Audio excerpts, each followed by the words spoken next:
नमस्कार। कई जने महान व्यक्ति कही काय मन वाक्य आत्मा ये सब दृष्टि भगवान को समर्पण कर दियो से भगवान सबकि करपारती। कारण आम सारा जीवन रे जहाँ भी किसी कर न पारिबा भगवान से गोटे मुहूर्त करके देखे दिखाँ। नमस्कार, मैं सिद्धू आपन को स्वागत कर मो चैनल को सुखपति सिद्धू को। आज एक छोट कहानी आपण मान सम्मुख को लेकिन आसुची। महाभारत युद्धर आरंभ ता पूर्वर से कुरुक्षेत्र परिष्कार करा जाउतिला, युद्ध पाई प्रस्तुति करा जाउतिला, गछ खाल ढीप सब समान करा गछ को काटी दिया होता युद्ध क्षेत्र को। एवं से भगवान कृष्ण एवं सखा अर्जुन सहित युद्ध क्षेत्र को प्रवेश करिसंती। महाभारत युद्धर ये पूर्व दिन कथा मु आपन मान को कहूची। से देखुं से युद्ध क्षेत्र को से समय हठात गोटे भरतिया पक्षी आसी भगवान को काकुति विनती करके कहूँ, प्रभु मोर से वृक्ष मोर बसा थिला, मोर छोट छोट छुआ मैंने थे कि से गछ को काटी दि जाऊँगी, गोटे हाथी आसिक से गछ को भांगी देछि एवं आपण ही एकमात्र तारणकर्ता, आपण ही जगत सारा विश्व को चलाउछंती, सारा दुनिया को, तेणु आप मत रक्षा करंतु। एवं भगवान श्रीकृष्ण सिंहास्य करके कहते मु कौन करी, ये तो हूँ समयर चक, समय बदल, समय आग को एमती घूर, समय चक घूरुची। तेणु ये कालर वर्तमान रे आवर्तरे जहाँ घटवार अच्छी घटव। मन दुख करथिला भरतिया पक्षी एवं भगवान को कही, प्रभु ठीक अच्छे आपण केवल गोटे मात्र अनुमति मत दिंतु, मु किछि कहबी। भगवान कहले ठीक अच्छे तमें कह। भरतिया पक्षीर उत्तर थिला, प्रभु मु आपन को विश्वास करि परिबि तो?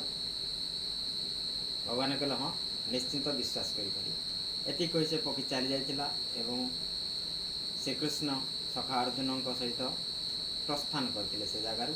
एवं ता पर दिन युद्धर आरंभ एवं युद्ध आरंभ पूर्व से युद्ध क्षेत्र रे भगवान श्रीकृष्ण सखा अर्जुन को, धनुर्धारी अर्जुन पार्थ को कहले, पार्थ मते तुम धनु एवं गोटे तीर दियो। चकित हो जाइथिले अर्जुन, पचारिथिले प्रभु आपण तो शपथ नहीं आपण अस्त्र धरिबेनी। किंतु कृष्णकर उत्तर थिला, से भरतिया पक्षी जो गछरे रोला से गछ को भांगी देइथिला एई हाथी। सम्मुख गोटे हाथी की देखेकि भगवान कहले, तेणु ता कथा तो विचार करने को ही पड़ो।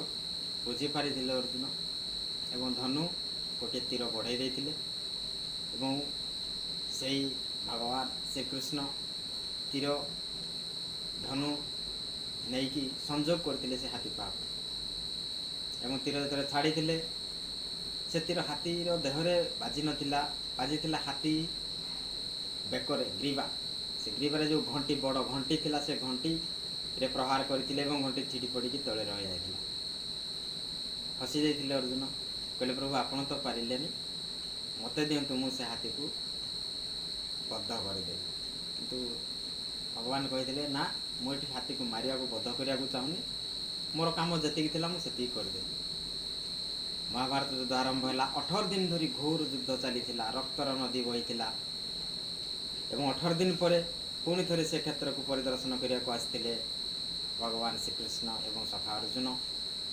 से घंटी सेमती पड़ रही तले एवं भगवान श्रीकृष्ण कही, सखा जाओ से घंटी को उठाओ। महाभारत युद्ध विजय लाभ कला अर्जुन चिंता कले, एत बड़ युद्ध रे आम विजय हेलु, सारा जुग सारा दुनिया रे आमर विजय बाना उड़िला। एठी मते सखा कहते जाइकी घंटी उठाइवाई, जमती अलिया आवर्जना परिष्कार करने। तथापि से जानी सखा हूँ भगवान, तेणु जाकि से घंटी उठे एवं घंटी उठेला बेले से घंटी तलू गोटे पक्षी एवं तार छुआ मैंने फड़फड़ कर उड़ी जाइए। निजक लज्जित मन करथिले अर्जुन जे प्रकृत से भरतिया पक्षी जो आकुल प्रार्थना करथिला, जो विश्वास रखिथिला ତାର ଫଳସ୍ୱରୂପ 18 ଦିନର ସଂଗ୍ରାମ ପରେ ମଧ୍ୟ ସେମାନେ ସୁରକ୍ଷିତ ଥିଲେ। ଯେଉଁ ହାତୀ ଭାଙ୍ଗିଥିଲା ତାଙ୍କ ଗଛକୁ, ସେ ହାତୀର ଯେଉଁ ଘଣ୍ଟି ଥିଲା ସେ ରକ୍ଷା କବଚ ହୋଇକି କାମ କରିଥିଲା। ବୁଝିପାରିଥିଲେ ଅର୍ଜୁନ ଏ କଥା। କାହାଣୀ ଛୋଟ କିନ୍ତୁ ଶିକ୍ଷା ଲାଭ ବହୁତ। ଯେତେବେଳେ ଯେକୌଣସି ବିପଦ ଆସୁ, ପରିସ୍ଥିତି ଆସୁ, ଖୁସିରେ ଥାଅ, ମନ୍ଦରେ ଥାଅ, ଦୁଃଖରେ ଥାଅ, ଭଲରେ ଥାଅ, ମନ୍ଦରେ ଥାଅ, ଯାହା ବି ଥାଅ, ଯଦି ନିଜର ସମ୍ପୂର୍ଣ୍ଣ ମନ, ପ୍ରାଣ, ଶରୀର, କାୟ, ମନୋବାକ୍ୟରେ ତୁମେ ନିଜକୁ ଭଗବାନଙ୍କୁ ସମର୍ପଣ କରିଦେଲ, ସେ ଭଗବାନ ହିଁ ତୁମକୁ ଉଦ୍ଧାର କରିବେ। ଆଉ କେହି ଏ ସଂସାରରୁ ତୁମକୁ ଉଦ୍ଧାର କରିପାରିବେ ନାହିଁ। ତେଣୁ ସେଥିପାଇଁ ତ କୁହାଯାଏ ଭବସାଗର ତାରଣ କାରଣ ହେ। ଏବଂ ସେଥିପାଇଁ ଭଜନ ମଧ୍ୟ ଅଛି, ଭାରତ ଯୁଦ୍ଧରେ ଭରତିଆ ପକ୍ଷୀ, ଘଣ୍ଟ ଘୋଡ଼ାଇ ରଖିଲ ତ ନାହିଁ ନାହିଁ ତ, ଜଗବନ୍ଧୁ ପରି ଜଣେ ସାମନ୍ତ ନାହିଁ ନାହିଁ ତ। ଆଶା କରୁଛି ନିଶ୍ଚିତ ଭାବେ ଆପଣ ଏ ଶିକ୍ଷା ପାଇଥିବେ। ଯଦି ଭଲ ଲାଗୁଛି ଲାଇକ୍ କରନ୍ତୁ, ସେୟାର କରନ୍ତୁ ଏବଂ ଆପଣଙ୍କର ମହତ୍ତ୍ୱପୂର୍ଣ୍ଣ କମେଣ୍ଟ କରନ୍ତୁ ଏବଂ ମୋ ଚ୍ୟାନେଲକୁ ସବସ୍କ୍ରାଇବ୍ କରନ୍ତୁ। ଜୟ ଜଗନ୍ନାଥ, ଜୟ ଜଗନ୍ନାଥ।